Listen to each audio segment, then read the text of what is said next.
এদিকে কাল উত্তরবঙ্গ সফরে যাচ্ছেন বিএনপি চেয়ারম্যান তারেক রহমান। রাজশাহী মাদ্রাসা ময়দানে জনসভায় বক্তব্য রাখবেন তিনি।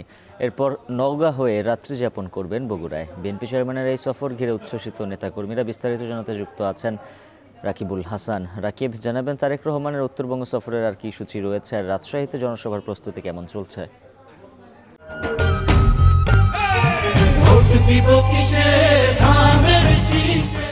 উজ্জ্বল, দীর্ঘ ২২ বছর পরে রাজশাহী সফর করছেন তারেক রহমান এবং তার এই সফরকে কেন্দ্র করে নেতাকর্মীদের মধ্যে যে উচ্ছ্বাস উদ্দীপনা আমরা লক্ষ্য করছি সেটি কিন্তু এই মাদ্রাসা ময়দানে কিন্তু খুবই স্পষ্ট।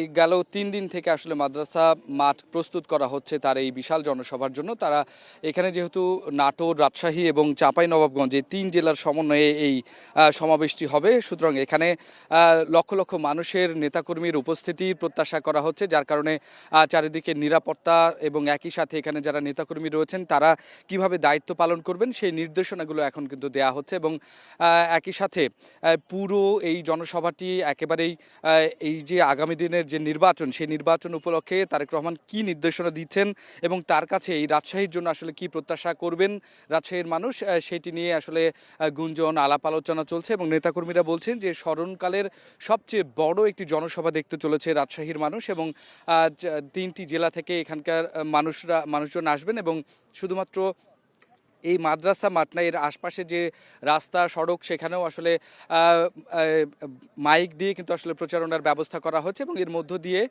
প্রায় তাদের যে প্রস্তুতি সেটি আসলে সম্পন্ন করছেন।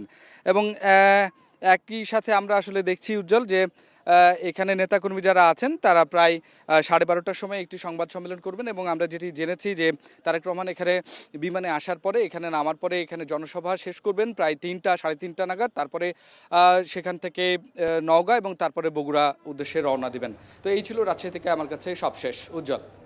রাকিবুল হাসান জানাচ্ছিলেন বিস্তারিত। ওয়াটার পাম্পের রোটর এখন আরো উন্নত।